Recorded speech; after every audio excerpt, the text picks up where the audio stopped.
신명기 첫 시간이니까 신명기 개론하고요. 신명기 요절은 신명기 6장 4절 5절입니다. 신명기 6장 4절 5절 같이 읽읍시다. 이거 뭐 같이 읽습니다. 오 이스라엘아 들으라. 주 우리 하나님 한 주시니 너는 내 마음을 다하고 내 혼을 다하고 내 힘을 다하여 주 내 하나님을 사랑하라. 네. 신명기 6장 4절 5절은 뭐 이스라엘 사람들이 회당에서 매주 읽는 구절입니다. 이게 신앙 고백이지. 특히 신명기 6장 5절은 우리 주님께서 크고 첫째 되는 계명이다 이렇게 말씀하신 바로 그 본문이 신명기 6장 5절입니다. 기도합시다.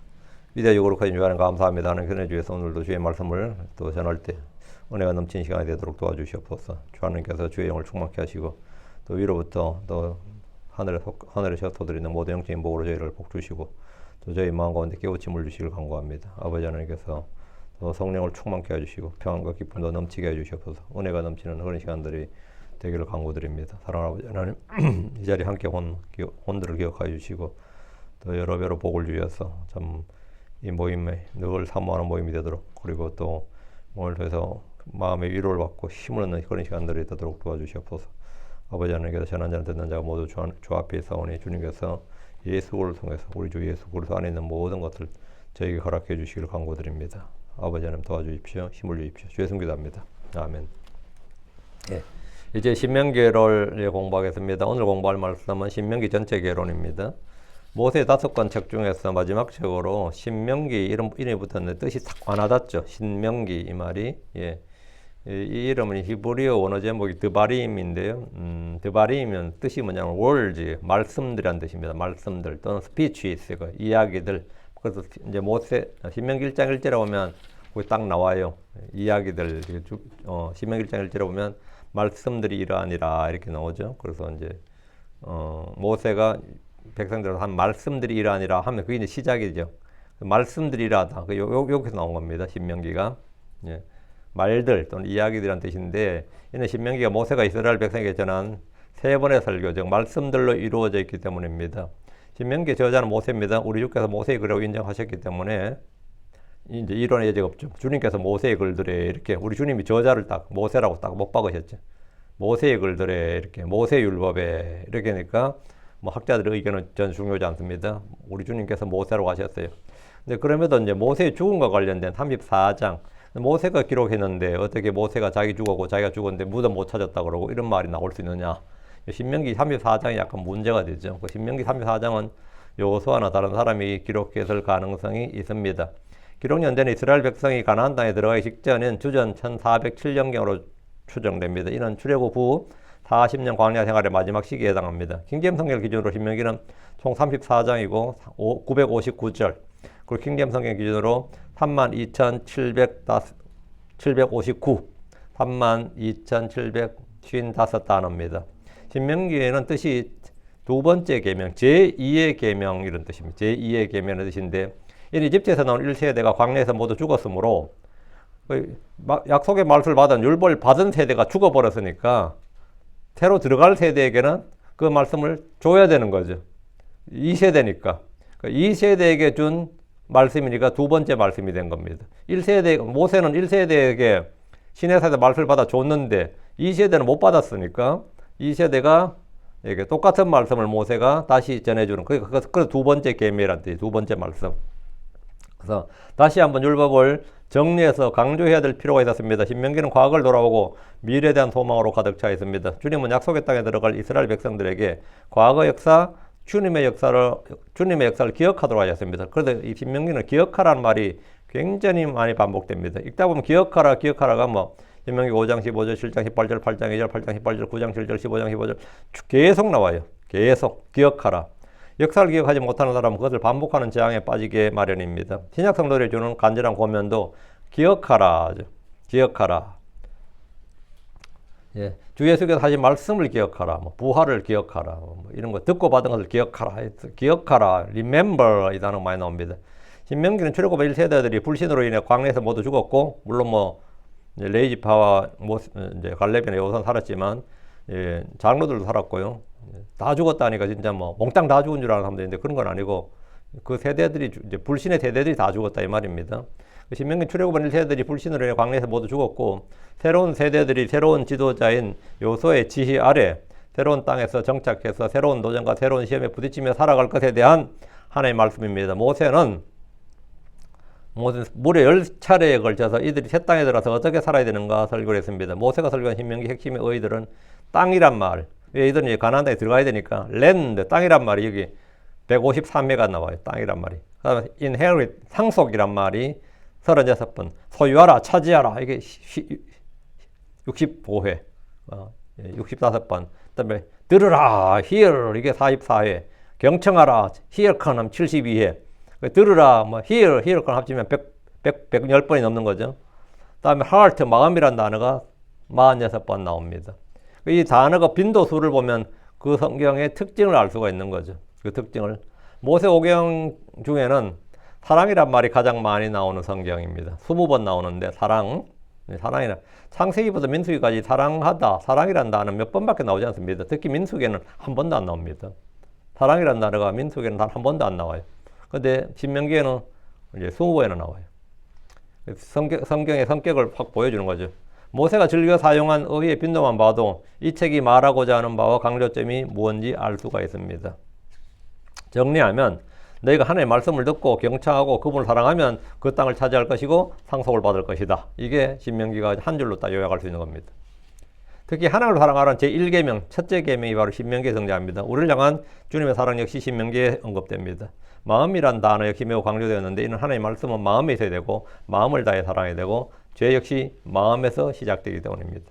이는 신약 성도들이 주는 가르침과 동일합니다. 예수 그리스도의 피는 우리 마음에 뿌려지고 예수 그리스도의 말씀 역시 우리 마음에 심겨져서 마음으로 믿을 때 구원받기 때문입니다.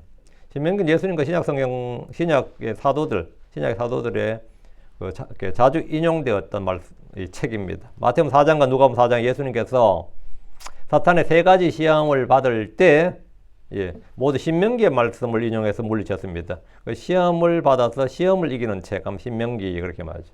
신명기. 마감 12장에서 예수님 가장 큰 명령을 물었을 때, 누군가 가장 큰 명령을 물었을 때 주님께서 신명기 6장 4절 5절 인용하셨습니다. 사도 바울을 비롯한 신약의 저자들도 신명기 율법과 원리를 이용해서 신약교회의 교훈을 설명하기도 했습니다.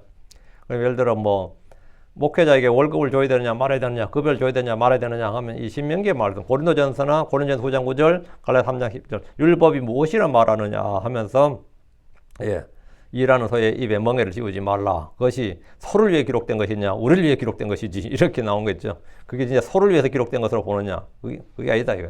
이라는 소에게 멍에를 씌우지 말라. 이런 게 이제 그 신약교의 원리를 구약에서 찾는데 그 책이 신명기다 이거죠.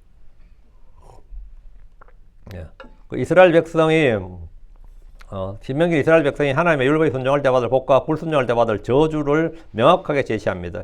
이런 이후 예언서에서 이스라엘의 역사 속에서 나타난 하나님의 심판과 회복의 메시지를 이해하는 데 중요한 배경이 됩니다.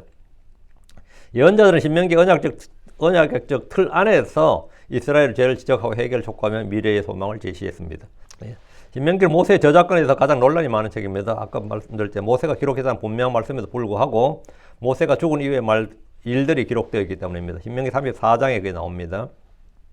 신명기의 요절은 아까 신명기 6장 4절 5절이라고 그랬죠. 그게 제일 유명한 말씀이고 다음에는 신명기 11장 26절 28절입니다. 율법에 순종하면 복을 받을 것이고 불순종하면 저주를 받을 것이다. 신명기에 자주 등장하는 구절은 너는 뭐뭐 할지니라. 신명기의 특징과 성격을 요약하면 첫째는 회고와 권면입니다. 모세는 과거 광야 생활하는 동안 하나님께서 이스라엘 백성에게 행하신 일들을 회고하며 새로운 세대에게 하나님의 은혜와 능력을 기억하고 가나안 땅에서 하나님께 순종할 것을 강력하게 권고합니다. 둘째는 율법의 재강조와 적용입니다. 신명기는 이미 주어진 율법을 반복하고 설명하면서 가나안 땅이라는 새로운 환경에 들어가서 어떻게 그 율법을 적용해야 될지에 대해서 지침을 제시합니다.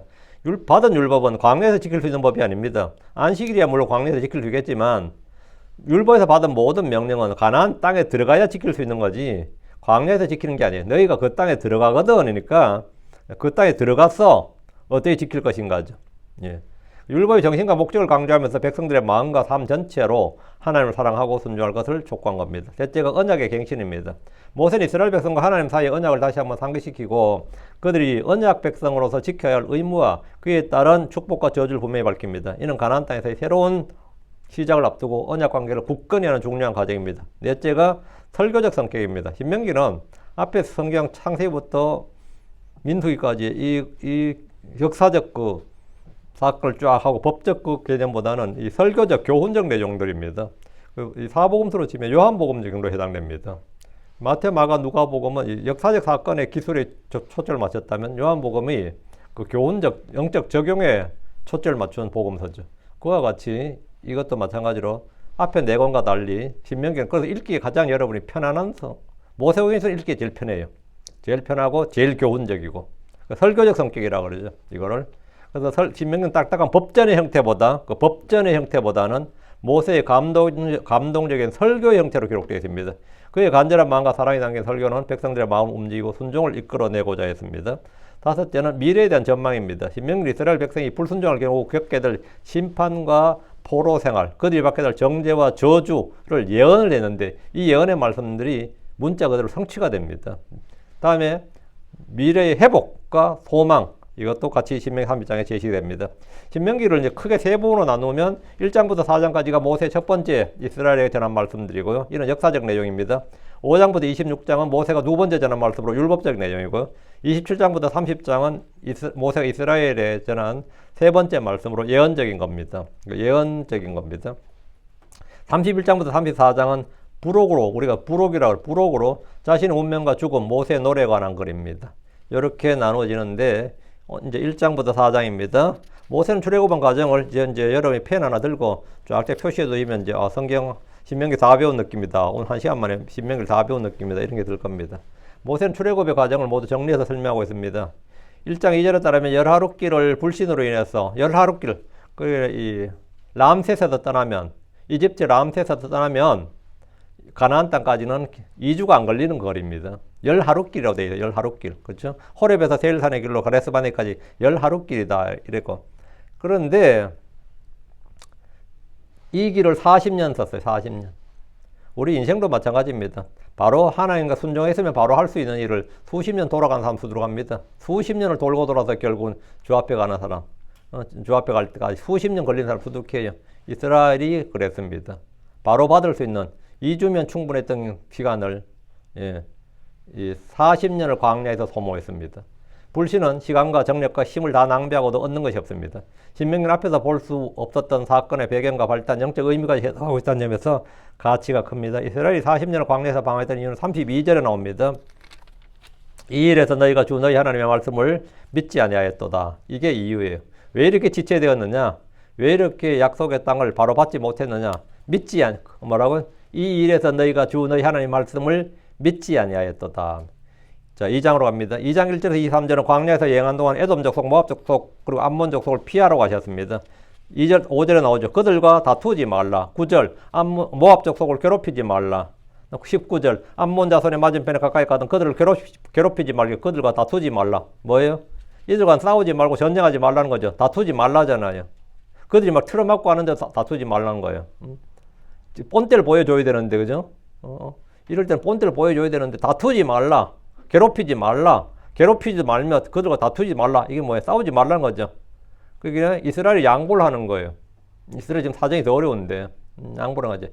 이게 이 크리스천들의 형제 사랑입니다. 형제 사랑이란 건 뭐냐? 져주는 거예요. 무조건 싸워서 이기는 게 잘하는 게 아니고 져주는 거예요. 양보하고 져주는 겁니다. 얘는 그들이 모두 이스라엘 형제들이고 주님께서 그들이 주신 땅이기 때문입니다. 에돔은 에스의 후손이고 모압과 암몬은 롯의 후손들입니다.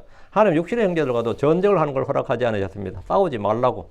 이는 그리스도인들에게 형제 사랑에 대한 교훈을 줍니다. 너희는 서로 사랑하라. 서로 사랑하라. 어떻게 하는 건데? 양보하는 거예요. 다음 희생하는 것이고. 양보하는 정도에 그래도 어느 정도 감수가 되지만 희생하는 건 내가 손해를 봐야 돼요. 양보도 일종의 손해지만 희생은 큰 손해입니다. 사실. 큰 손해예요. 그러다 잘못하면 고통이 따를 수도 있고 고난이 따를 수도 있고요. 너희는 서로 사랑하라. 주님의 계명은 세 계명이 동시에 구약에서부터 내려오는 이미 받은 계명입니다. 대신 원수들과는 어떻게 하라고요? 대적하고 싸워야 됩니다. 2장 24절, 3장 29절은 이스라엘이 싸워야 할 민족인데 요르단강을 건너기 전에 이미 전쟁을 시작했습니다. 하나님께서 이들과 싸우도록 하신 이유는 첫째, 이스라엘 민족이 강함을 온 천하에 알리고 민족들이 겁을 먹게 하기, 민족들의 두려움을 주게 하게 한 것입니다. 25절에 나오죠. 이날에 내가 온 천하 민족들로 하여금 너를 무서워하며 너를 두려워하게 하리니 그들이 내 소문을 듣고 떨며 너로 인하여 근심하리라. 이게 뭐냐? 주님께서 싸우라고 하신 이유. 그래서 이스라엘 건드리지 못하게 하지. 둘째가 요르단 동편의 땅을 루벤, 갓, 므낫세 지파의 반에게 주시기 위함이었습니다. 그게 3장 12절 17절이고요. 주님께서 헤스본 왕 아모리 족속과 시온과 그의 땅을 주였고 바산 왕 옥과 그의 온 백성을 쳤습니다. 1세대가 그렇게 무서워했던 땅과 족속을 새로운 세대가 싸워서 이겼습니다. 전쟁은 주님께 속한 것이고 하나님은 전사, Man of War, 전사이시다. 우리 주님은 구원의 대장이시다. 이는 신약 성도들이 구원의 대장 되신 예수를 믿음으로 영적 전쟁을 수행할 때 아무리 견고한 원수의 진이라도 능히 이길 수 있다는 교훈을 주기 위한 겁니다. 4장입니다. 잘 넘어간다, 그죠? 4장 2절. 신구약 성도들이 가장 중요한 거예요. 4장 2절. 너희는 내가 너희에게 명령하는 말에 더하거나 빼지 말고 내가 너희에게 명령한 주 너희 하나님의 명령들을 지키라. 말씀은 더하거나 빼지 말라. 하나님 명령의 말씀들을 더하거나 빼지 말라. 신명기 12장 32절, 잠언 36장, 예레미야 26장 2절, 계시록 22장 88절에도 동일한 명령이 반복되고 경고입니다. 하나님 말씀을 더하거나 빼지 말라. 이거. 모든 범죄는 이 명령의 준행 여부에 달려 있습니다. 다음으로 중요한 명령은 자신이 믿음을 지키고 후세의 믿음을 전하는 겁니다. 4장 9절 10절입니다. 가족들의 성경을 가르치는 이런 저와 여러분의 의무이며 특권입니다. 구약 성도들은 자신들과 가족들에게만 전파했지만 신약 성도들은 자신과 가족은 물론이고 이웃들에게도 복음을 전파하고 믿음을 전수해야 됩니다. 자, 디모데후서 2장 2절에 그리고 내가 많은 증인들 가운데서 내게 들은 것들 바로 그것들을 너는 신실한 사람들이 맡기라 그들이 또한 다른 사람들을 가르칠 수 있으리라 했습니다. 4장 9절과 2, 3절, 4장 9절, 2, 3절은 주의사항입니다. 우상숭배는 이스라엘 백성들이 당면한 가장 큰 시험이었고 유혹이었습니다. 우상숭배는 유대인, 이방인을 구분하지 않습니다. 5장으로 갑니다. 십계명을 반복하고 있습니다. 핵심 구절은 5장 1절입니다. 5장 1절. 모세가 온 이스라엘을 불러 그들에게 이르되 오 이스라엘아 이날 내가 너희에게 말하는 법규와 모든 법도를 듣고 그것들을 배우며 지켜 행하라. 듣고 배우고 지켜 행하라. 이것은 승리와 축복을 가져옵니다. 오 이스라엘아, 이 표현은 하나님께서 이스라엘을 개개인이 아니라 민족적으로 다루고 계심을 보여줍니다. 신약시대에는 개개인을 인격적으로 다루십니다. 5장 10절은 율법이 단지 율법으로서가 아니라 사랑이 바탕이란 평범한 진리를 보여줍니다. 율법은 우리가 말하는 율법이란 것이 그냥 율법 이게 아니라 사랑이 바탕이다. 나를 사랑하고 내 명령들을 지키는 수천의 사람들에게 긍휼을 베푸느니라. 네.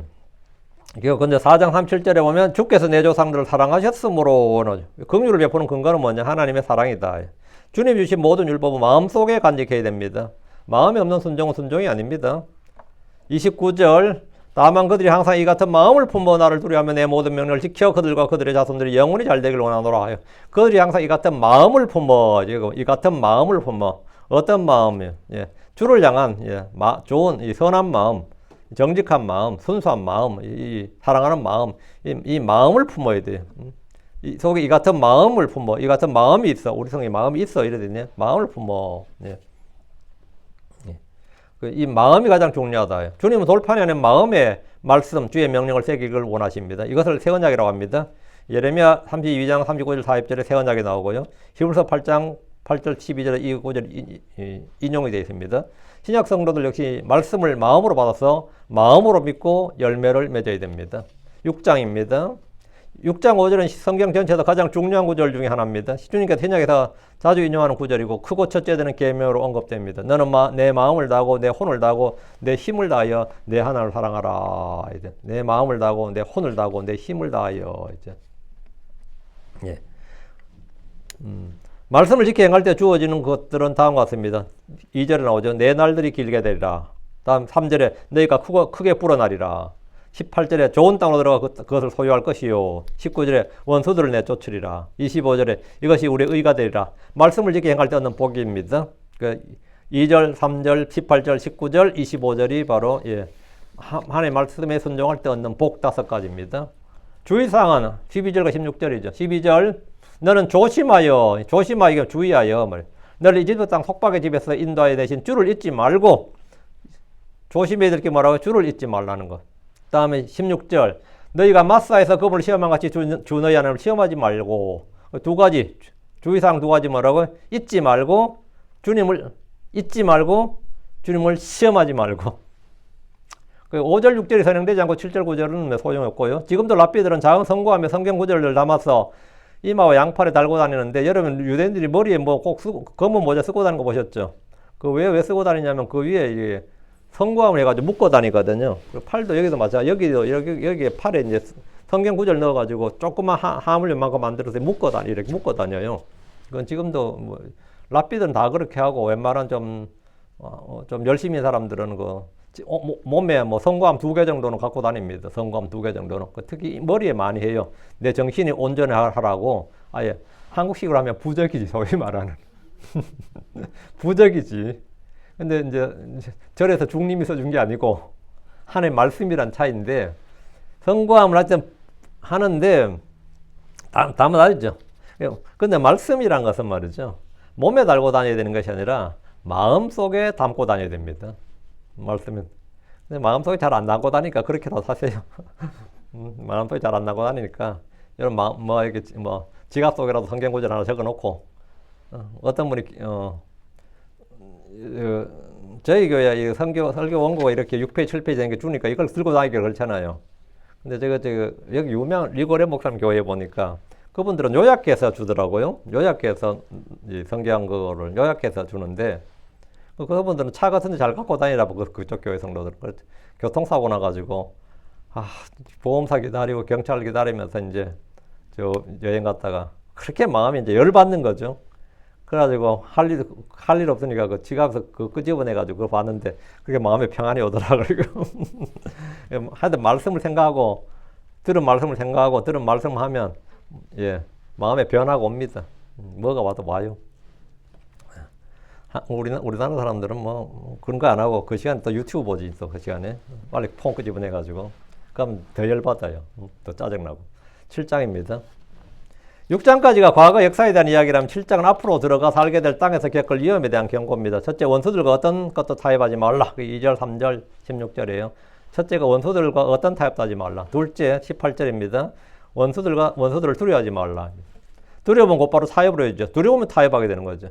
역사의 하나를 기억한다면 그들은 어떤 것도 두려워하지 않아도 됩니다. 21절, 너는 그들을 두려워하지 말지니 너는 주 내 하나님 곧 크고 두려운 하나님께서 너희 가운데 계시기 때문이라. 그들을 두려워하지 말라고요. 정말 두려우신 분이 너희 가운데 계신다고. 크고 두려우신 분이 너희 가운데 계시니까 그 원수들이나 외적들이나 그 이웃들을 두려워하지 말라고요. 원수들에게 있는 것 중에서 보이는 것들을 탐해서는 안 된다. 그게 25절, 26절. 야, 저 나라 진짜 좋은 거 많네. 진짜 탐나는 게 많네. 그 원수들의 걸 탐내지 말라. 오늘날 교회들이 반드시 배워야 될 교훈입니다. 세상의 제도를 교회로 그대로 가져와서 발전시키겠다는 것은, 그런 발상은 저주받을 사고방식입니다. 그래서 오늘날 이 심리학에 물든 기독교, 비즈니스에 물든 기독교 이런 게 나옵니다. 마케팅에 물든 기독교 이런 게 나와요. 세상 걸 자꾸 이 교회로 갖고 들어와서 그걸 적용하려고 하는 거죠. 세상의 제도를 교회로 그대로 가져와서 발전시키겠다 이런 발상은 지혜로운 것 같이 보여도 그건 아주 사악한 겁니다. 다음 8장 14절, 17절, 19절 이거면 셋째, 너희가 먹고 배부를 때 주 하나를 잊어버리거나 교만하지 말라. 이제 이게 경고죠, 지금. 그리스도인들 역시 주님께서 복을 주시면 그것을 감사와 찬양으로 돌려드린 대신에 타락하는 경우가 많습니다. 주님 주신 복이 저주가 되지 않도록 해야 됩니다. 주님 주신 복이 저주가 되지 않도록. 이제 먹고 살만하니까 이것들이 이래 되면 안 된다고. 주님 주신 복이 저주가 되지 않도록 은혜대로 갚을 수 있어야 된다. 8장으로 갑니다. 8장 3절은 주님께서 마귀를 대적하실 때 인용한 구절이죠. 사람이 빵으로만 사는 것이 아니라 오직 주의 입에서 나오는 모든 말씀으로 사는 줄을 너희로 하여금 알게 하려 하심이니라. 이거죠. 주의 말씀을 양치로 삼는다면 우리는 속사람이 강건해집니다. 8장 4절은 40년 동안 옷이 헤어지지 않았다는 물리법칙에 역행하는 기적적인 주님의 역사입니다. 40년 동안 옷이 헤어지지 않았다. 어때요? 그 뜨거운 지금 광야를 걷는데 신발도 헤어지지 않았고 발이 부르트지 않았다. 그만큼 걸으면 어떻게 되겠어요? 진짜 발이 퉁퉁 붓거든요. 발이 부르트지 않았다잖아요. 자, 이거는 물리법칙을 역행하는 하나님의 기적이었다. 그건 약 200만이 된다면 200만이 다 체험한 거예요. 아무도 부정하지 못해요. 난 본래 잘 걷는 사람이라서 뭐 그 정도는 그런 거 없어요. 자, 8장 4절입니다. 8장 12절, 8장 2절 18절 핵심 구절입니다. 8장 2절과 18절인데 예, 기억하라. 넷째는 뭐냐면 교만하지 말라며 9장 4절 6절입니다. 9장 4절 6절은 교만하지 말라. 하나님이 가장 싫어하고 가정스럽게 여긴 것이 바로 교만입니다. 마귀는 교만한 자들의 왕입니다. 하나님 교만한 자들을 대적하십니다. 아무리 사랑하는 자녀라도 교만하면 바로 낮추어버리시고 그를 대적하십니다. 이는 교만이 바로 가장 마귀적인 성품이고 마귀의 본질이기 때문입니다. 우리 주님의 마음의 본질은 겸손이죠. 자기를 낮추는 것, 자기를 부인하는 겁니다. 교만은 자기를 높이는 것, 예, 자기를 자랑하는 것이죠. 다섯째, 마음으로 율법에 순종하고 목을 뻣뻣하게 하지 말라. 10장 16절입니다. 쭉쭉 넘어갑니다. 10장 16절. 그러므로 너희는 마음에 보피에 할례를 행하고 다시는 목을 뻣뻣하게 하지 말지니라. 10장의 핵심 구절은 10장 12절 13절입니다. 이는 인간의 행복을 위해서 해야 될 일이 오직 한 가지임을 말해줍니다. 인생의 목적이 행복이라고 말하는 분이 굉장히 많은데 12절을 평생의 요절로 삼으시면 됩니다. 10장 12절. 예. 그러면 예. 이걸 평생의 요절로 삼으면 돼요. 12, 13절 잘 기억하시고 표시해 두시고요. 11장으로 갑니다. 11장과 12장은 순종할 때 받을 복과 불순종할 때 받을 저주입니다. 키워드는 지키라 하죠. 지키라. 11장 1절에 보면 지키라. 항상 지키라 나오죠. 11장 8절, 32절, 다 11장 1절, 8절, 32절의 핵심 키워드는 지키라, 지키라, 지키라. 16절은 뭐죠? 조심하라 하죠. 22절은 굳게 붙들라. 11장에서 나오는 키워드입니다. 하나님의 말씀은 명령을 어떻게 되냐? 지키고 조심하고 굳게 붙들어야 된다. 11장의 핵심 구절은 11장 26절, 28절입니다. 이 구절 인간의 자유의지를 어떻게 사용하는가에 따라서 복과 저주가 결정되고 책임은 전적으로 우리에게 있다. 이렇게 말합니다. 순종이냐 불순종이냐 이거죠. 선택은 너희들이 해라 이거죠. 12장은 약속의 땅에서 받을 복에 대한 몇 가지 조건입니다. 그중 가장 중요한 조건이 뭐냐? 첫째, 30절이에요. 11장 3절. 가나안 족속들의 전통이나 전례를 본받거나 흉내내지 말라는 겁니다. 둘째가 32절. 주님 주신 법규와 법도를 지켜 행하되 말씀에 자하거나 빼지 말라. 이겁니다. 예. 자, 표시 다 되어 있죠? 자, 전부 여러분이 뭐 성경책이 파노라마처럼 쫙쫙 표시가 되어야 됩니다. 이 전부 다 이제 핵심 요절들이에요. 43장으로 갑니다. 예. 거짓 예언자들을 어떻게 처리하는가에 관한 부분이 13장은. 거짓 예언자들을 어떻게 처리하는가.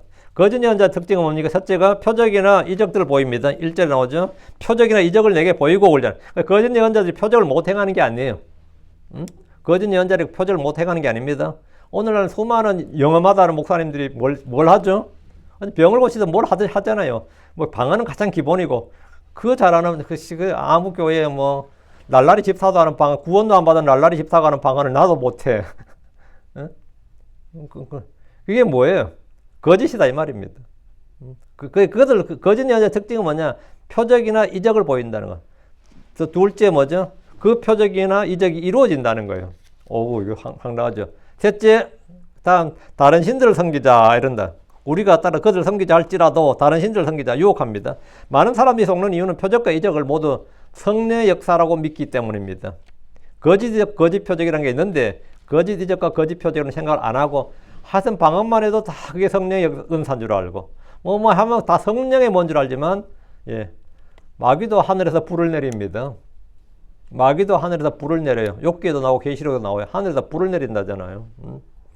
그럼 그건 저보다 유대인들 어떻게 생각합니까? 하늘 역사라고 생각하죠. 그러니까 속는 겁니다. 마귀는 얼마든지 표적과 이적들을 행하며 성도를 속이고 유혹할 수 있습니다. 성경에 기록된 말씀이 신앙의 전부가 아니다. 성령의 능력과 표적과 체험이 더 중요하다. 이런 식으로 설교하고 가르치는 놈들은 전부 다 가짜예요. 그건 진짜 마귀의 사역자들입니다. 그럴 때 해야 될 일이 뭐냐? 3절입니다. 너는 그 예언자나 그 꿈꾸는 자의 말에 귀를 기울이지 말라. 표적을 내가든 뭘 하지 귀를 기울이지 말라고요. 이는 주 너희 하나님께서 너희가 너희 마음을 다하고 너희 혼을 다하여 주 너희 하나님을 사랑하는지 알려서 너를 시험하시기 때문이니라. 주님 이런 일이 있을 때 해야 될 일이 무엇이라고 하셨습니까? 14절입니다. 첫째, 너는 조사하고, 둘째, 살펴보고, 셋째, 부지런히 물어보되. 보라, 그 일이 사실이면 이런 가정한 일이 너희 가운데 있으면 확실하면 조사하고 살펴보고 부지런히 물어보라고요. 무턱대고 아무 것이나 믿는 사람들로 인해서 수없이 많은 사람들이 이단으로 빠져듭니다. 우리 현재 교회들은 거지 형제들, 거지 사도들, 거지 일꾼들을 통해서 우리의 믿음을 시험하시는 하나님 손길을 바로 인식해야 됩니다. 그리고 13절에 처음으로 여기 벨리알의 자손들이라는 표현이 나와요. 성경에서 처음으로 벨리알의 자손들이라는 표현이 등장하는데 이후로 이스라엘에서 이제 자주 쓰이는 표현입니다. 한국식으로 말하면 개자식들이에요. 개 잡놈들 뭐 이 정도 표현이 벨리알의 자식들인데 벨리알의 자손들은 너희 밖에 있는 것이 아니고 너희 가운데 있다. 이렇게 나와. 너희 가운데 있다. 신약에도 나옵니다. 고린도후서 6장 15절에. 14장으로 갑니다. 분리된 백성들의 식생활과 11조에 관한 규례예요.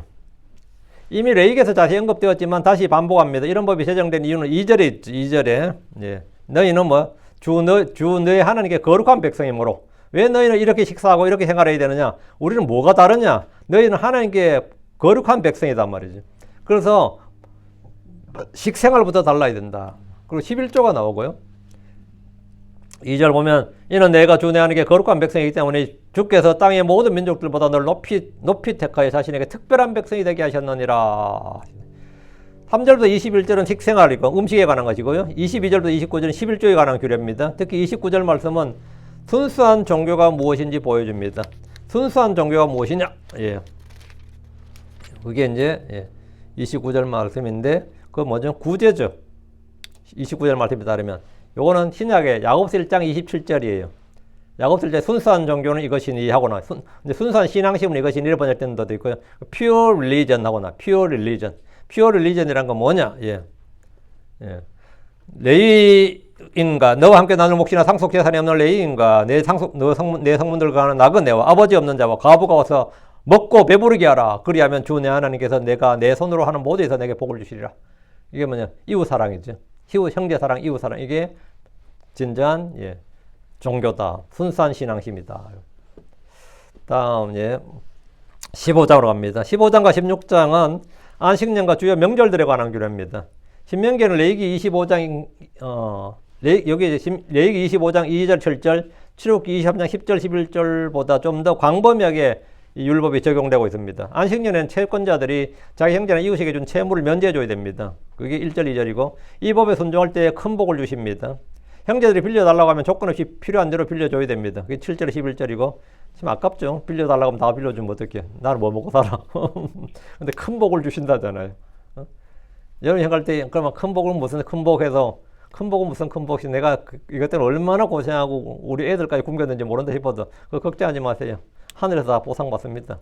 땅에서 보상 못 받으면요. 하늘에 보상받고 지금 내가 보상 못 받으면 내 자식 때라도 받습니다. 그거 걱정하지 마세요.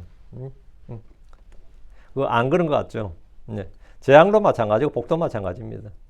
한국 사람들이 성경 몰랐을 때도 다 뿌린 대로 거둔다는 말은 다 알았어요. 네 대에 안 거두면 네 자식 때 거두고 네 자식 때 거두고 그 다음 때 거둔다. 이 말이 그냥 나온 말이 아니에요. 수천 년의 경험과 임상 경험을 통해 나오는 말입니다. 다 사람이 뿌린 대로 거두더라. 이건 성경의 진리예요. 10절입니다. 나는 반드시 그에게 줄 것이요 줄 때 마음에 근심하지 말지니 그 까닭은 그것으로 인하여 주 내 하나님께서 내 모든 일과 내 손으로 행하는 모든 것에서 내게 복을 주실 것이기 때문이라. 너는 반드시 그에게 줄 것이요. 반드시 그에게 줄 것이요. 줄 때 근심하지 말지니 이게 왜 근심하지 말라는 거예요? 못 받을까 봐 근심하지 말고 떼일까 봐 근심하지 말고 하나님께서 복을 주신다잖아요. 다음은 19장 17절에는 가난한 자를 불쌍히 여긴 것은 주께 빌려드린 것이고 그분께서 그가 베푼 것을 갚아주시라고 하셨습니다. 선을 베푼 것을 아까워하지 말라고요. 자, 12절 17절은 12절 18절 말씀 노예들에게 자유를 주게 하시는 거고 19절 23절은 소떼나 양떼에게서 처음 난 것들은 주님의 것이다. 첫 열매는 주님의 것이다. 그리고 그걸 먹게 하셨습니다. 이는 주님의 살과 피를 영적 양식으로 삼는 신약적 예표입니다. 16절 18절은 6월절, 8절은 6월절에 이어지는 무교절, 9절부터 10절은 7.7절, 11절은 오순절, 13절은 장막절, 절기가 쫙 나오는데 6월절, 7.7절, 장막절은 유대인들의 3대 절기고 반드시 예루살렘 성전으로 올라와서 그 절기를 지켜야 됐습니다. 6월절 어린 양에서 예수 그리스도의 대속을 의미하고 오순절은 성령님의 강림, 첫 열매들인 구약 성도의 부활, 그리고 장막절은 천년왕국을 예표합니다. 17장으로 갑니다. 17장은 재판관에 관한 말씀입니다. 하나님께서 재판관들을 친히 세우셨는데 마지막 재판관이 바로 사무엘입니다. 사무엘. 15절에서 20절 왕에 대한 규례입니다. 이제 신명기에 벌써 이스라엘이 왕을 구할 것이다. 이 왕에 대한 규례가 이미 나와요. 사사시대는 왕이 없었지만 이제 사무엘이 누굴 세워요? 사울 왕을 세우죠. 이때 왕에 대한 왕은 어떤 사람을 세워야 되느냐 이거죠. 그 왕에 대한 규례가 있는데 위대한 왕이었던 솔로몬도 신명기 17장 26절 19절에 불순종했습니다. 그래서 말년에 타락해서 배교했습니다. 우리는 현재 왕가의 제사장들로 해야 될 일은 뭐냐? 여기 있는 말씀 그대로예요. 첫째, 세상으로 돌아가지 말 것. 여기 이스라엘은 뭐죠? 이집트로 돌아가지 말 것이죠. 이집트가 세상을 예표합니다. 둘째, 자기 아내를 자기 몸같이 사랑하고 재물에 탐욕을 부리지 말 것. 여긴 자기 아내를 많이 두지 말 것. 이랬죠. 셋째, 18절 19절입니다. 매일 성경 읽고 곁에 두고 읽고 행할 것. 이거죠. 왕은 말씀한 걸 필사해서 뺏겼어. 뭐라 자기 곁에 두고 항상 그것을 읽고 묵상하고 그걸 지켜 행해야 된다. 이거죠. 그게 왕이 해야 될 일이에요. 이 율법의 모든 말과 법규를 지켜 행하게 하려면이라 했죠. 우리 왕가의 제사장인 크리스천들이 매일 해야 될 일이 이거다 말이죠. 성경 읽고 그대로 행하는 것은 성경 큰 성공, 굿 석세스, 큰 성공을 보증해 줍니다. 18장입니다. 18장 15절은 예수 그리스도에 대한 위대한 예언입니다. 18장 15절. 주 내 하나님께서 내 한가운데도 곧 내 형제들 중에서 나와 같은 예언자 하나를 너를 위하여 이렇게 세우시리니 너희는 그의 말에 귀를 기울지니라. 여러분, 나와 같은 예언자 하나를 너를 위하여 이렇게 세우시리니 했죠. 나와 같은 예언자의 건너라. 여기서 나와 같은 예언자는 예수 그리스도입니다. 18절 19절은 역시 동일한 말씀이고요. 이스라엘 오랫동안 이 예언자를 기다렸습니다. 예수 그리스도는 예언자로 오셨습니다. 예언자로. 이스라엘은 그 예언자를 어떻게 알 수 있느냐? 그 판별법이 20절 22절에 나와요. 모세와 같은 예언자라는 그 예언자를 어떻게 알 수 있느냐? 오면 우리가 어떻게 알 수 있냐 물을 때 예수 그리스도를 알 수 있는 방법, 모세와 같은 성경 예언된 그 예언자를 이제 어떻게 알 수 있느냐? 그가 말한 것이 그대로 이루어지면과 이루어지지 않는가 이렇게 안다는 거죠. 그렇죠. 그렇게 그 말씀이 그대로 따라 일어나지 않고 성취되지 않으면 그 사람은 거짓 예언자가 되는 겁니다. 19장에서 20장입니다. 19장은 이제 도피성에 관한 겁니다. 1절부터 13절은 도피성에 관한 말씀이고요. 여기 제목이 다 적혀있네요. 위에 도피성읍들이 적혀있네요. 도피성읍에 관한 것인데 주님 은혜와 긍휼을 보여줍니다. 21절은 구약의 율법의 특징입니다. 그러나 신약은 이와 정반대죠. 구약의 율법의 특징이 21절이라고 했죠. 내 눈이 불쌍히 여기지 말지니 오직 생명은 생명으로 눈은 눈으로 이는 이로 손은 손으로 발은 발로 갚을지니라. 이게 율법의 특징입니다. 동일상의 보복의 원칙이라고 합니다. 눈에 눈, 이에는 이 이렇게 딱 요약되는 말씀인데, 요약되는 말씀인데, 신약은 이와는 정반대다. 왜? 이건 율법이 변경된 것이 아니라 율법이 완성되었기 때문에 그런 겁니다. 예수님께서 율법을 성취하러 오셔서 율법을 완성하셨기 때문이에요. 율법의 성취가 뭐라고요? 사랑이라고 그랬죠. 그래서 이게 신약과 반대가 되는 겁니다. 20장은 약속의 땅에 들어가서 싸울 전쟁에 관한 말씀이에요. 믿음으로 하는 전쟁은 백전백승입니다. 오늘날 성도들이 믿음으로 영적 전쟁을 수행할 때 세상이나 육신이나 죄나 마귀나 누가 싸우든 연전연승할 수 있음을 보여주는 겁니다. 이 전쟁의 법이라고 그러는데요. 21장으로 갑니다. 21장은 살인자나 살해자들을 처리하는 방법입니다. 22절, 23절은 교수형인데 성경에 처음 나오는 예입니다. 교수형이 처음 나와요. 23절에 보면 이는 나무에 달린 자가 하나님께 저주를 받았습니다. 여기서 밑줄 쫙 치시고요. 왜 여기 밑줄 치라고 할 것 같아요?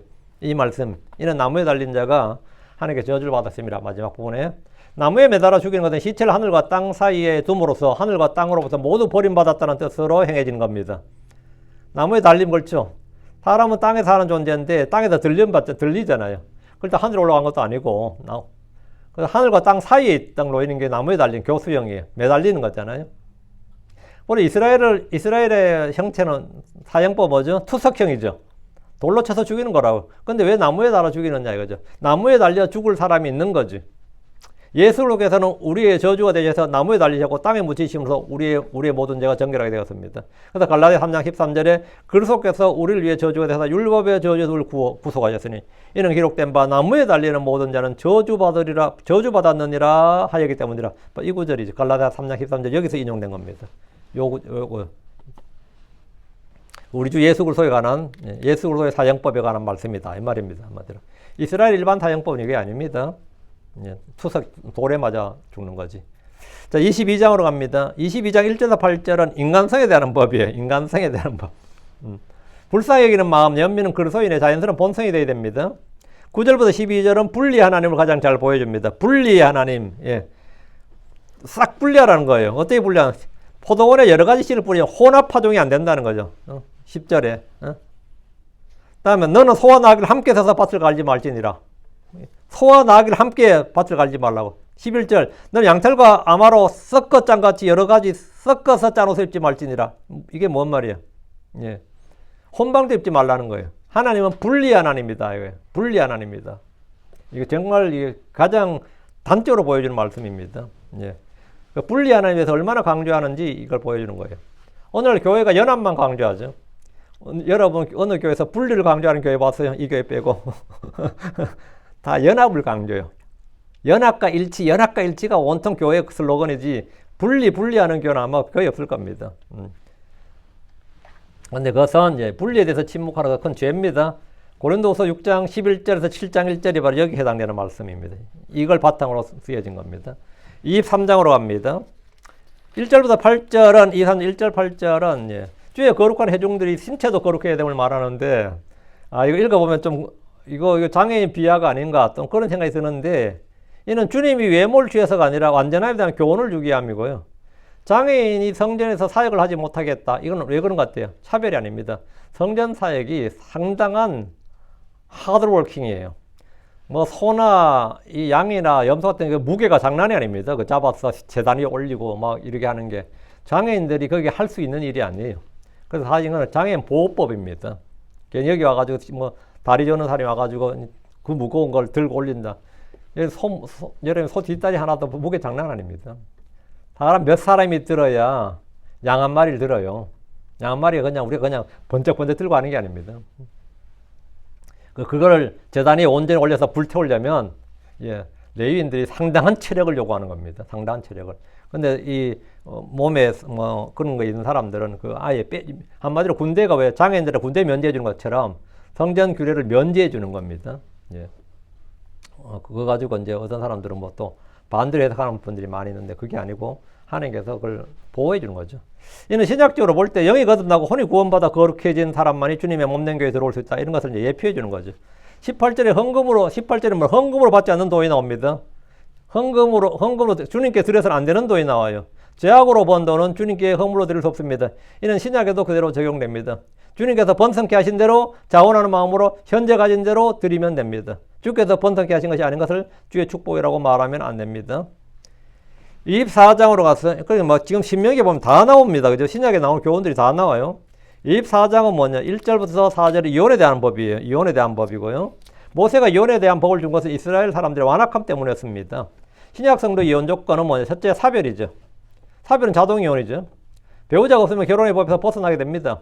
둘째, 음행입니다. 이는 주님 신이 하신 말씀이고, 셋째, 유기라 그러죠. 버리고 떠난 경우. 이게 좀 판단이 좀 애매하긴 한데 버리고 떠난 경우 있습니다. 욥의 와이프가 아마 이런 경우가 아닐까 생각합니다. 넷째, 불신자인 배우자와 살 때. 불신자인 배우자 살 때 그냥 이혼하는 게 아니라 불신자인 배우자가 함께 사는데 이 불신자인 배우자가 먼저 이혼을 요구하면 그거는 그냥 이혼하라는 거예요. 이건 고린도전 7장 15절에 나옵니다. 이게 신약의 이혼 요건입니다. 이 인간 나한테 이혼 좀 해달라고 하면 했으면 좋겠다 싶어서 막 교회 가서 밤새워버리고 그러면 안 돼요. 포탈해주고. 그런 사람 봤거든요. 완전 교회에서 그냥 아침부터 새벽에도 나가서 집에 저녁에 놀아버리고 뭐 이래요. 교회 하는 행사 다 해버리고 그러면 도저히 니하고 못 살겠다 그래가지고 이혼 요구하지. 그러면 그냥 하나님 말씀에 따라 이혼해버리는 거죠. 세상 별의별 사람 다 있어요. 24장은 그렇게 되고, 자, 25장으로 갑니다. 25장은 생활에서 일어나는 다양한 벽구가 나오는데, 1절부터 3절은 태정이죠. 태정이라는 건 뭐냐? 두드리게 팬다는 겁니다. 곤장을 쳐라 이거예요. 태정인데, 하나님께서 40대를 넘을 수 없다고 되어 있어요. 40대를. 40대가 이게 사실 장난 아닙니다. 지금도 전 세계 태정이 있는 나라가 있습니다. 무슬림 해교 국가들은 태정이 있고, 제일 이제 선진국 중에서 태정이 있는 나라는 싱가포르예요. 싱가포르는 여러분이 말이 싱가포르 하지만 도시국가입니다. 싱가포르는 나라 자체가 도시국가지. 그거는 그걸 도시국가죠. 예. 태정이 있는데 보통 5대 정도 맞으면요, 인간 거의 끝난다 그러더라고. 차라리 징역 10년 살래 5대 맞을래 그래. 맞아본 사람 따르면 징역 10년 산다 그래요. 얼마나 어떤 고통 통증을 유발하게 때리는지. 예. 5대 맞으면 5대를 맞는데 한 방 때리고 이제 의사들이 와서 검진하고 한 대 때리고 검진하고 그렇게 해요. 5대 연속 때리면 죽어버려요, 보통. 근데 40대라는 게 장난 아닙니다. 예. 근데 사도 바울이 이 매를 3번 맞았어요. 40대를 넘지 말라는 명령 때문에 성경은 뭐냐면 유대인들 혹시나 실수로 카운팅을 잘못해서 40대를 때리면 41대 때리면 큰일 나니까 39대만 때렸다 그래요. 예, 한 배는 뭐라 실수를 방지하기 위해서 40대를 넘지 말라 이렇게 40대 넘지 않게 하기 위해서. 그래서 사도 바울이 뭐라 했냐면 40이 하나 감한 매를 3번이나 맞았고 이래 나오죠. 39대를 3번 맞은 거예요. 그게 그래서 나온 거고, 그냥 고린도후서 11장에 나옵니다. 4절 말씀은 일하는 소에게도 은혜를 베푸시는 하나님의 은혜인데 이는 신약에서 사역자들을 위해서 인용되었습니다. 고린도전도 9장 10절 11절, 디모데전서 5장 17절 18절에 이 말씀이 나옵니다.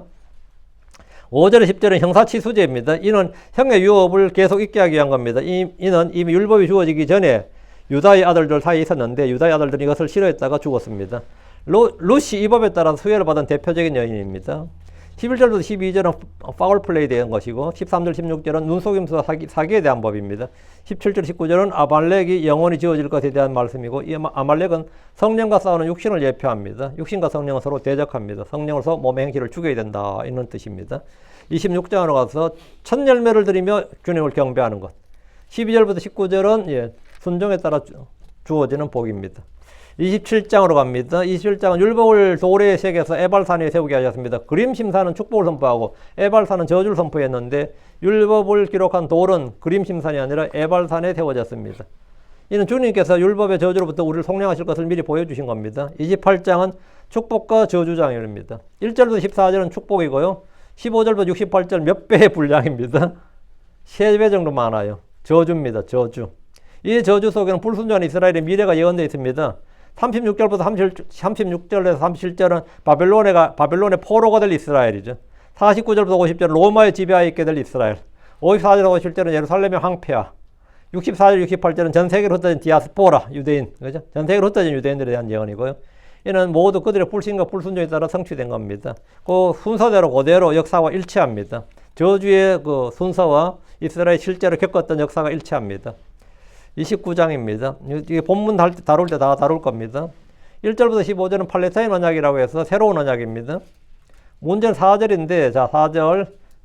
그러나 깨닫는 마음과 보는 눈과 듣는 귀는 이날까지 주께서 너에게 주시지 아니하였느니라. 여기 부분요. 예. 예. 이건 신약의 마태복음 13장, 요한복음 12장, 사도행전 7장, 28장이 반복되는 이 저주를 다시 한번 이 사도들이 반복해서 우리 주님과 사도들이 반복해서 말씀하셨습니다. 축복보다 저주를 더 많이 자주 반복하는 것은 그만큼 심각하고 중요하기 때문입니다. 오늘 우리가 복음을 전하면서 하늘보다 지옥과 영혼의 행벌에 대해서 더 많이 이야기하는 것 같습니다. 긍정적인 사고방식이나 설교는 결코 성경적이 아닙니다. 30장으로 갑니다. 다 해갑니다. 이제 30장. 이스라엘이 불순종하여 기록된 저주가 임했을 때 그들이 어떻게 회복할 것인가. 심판은 받았다. 정죄나 저주 내가 받았어. 이거 어떻게 할 거냐고 그럼. 1절은 배교에서 심판을 받은 민족들 사이에 흩어졌을 때 생각할 일입니다. 2절은 회복의 길입니다. 3절은 주님의 재림에 관한 예언입니다. 4절은 영토 회복이고 땅의 회복이고요.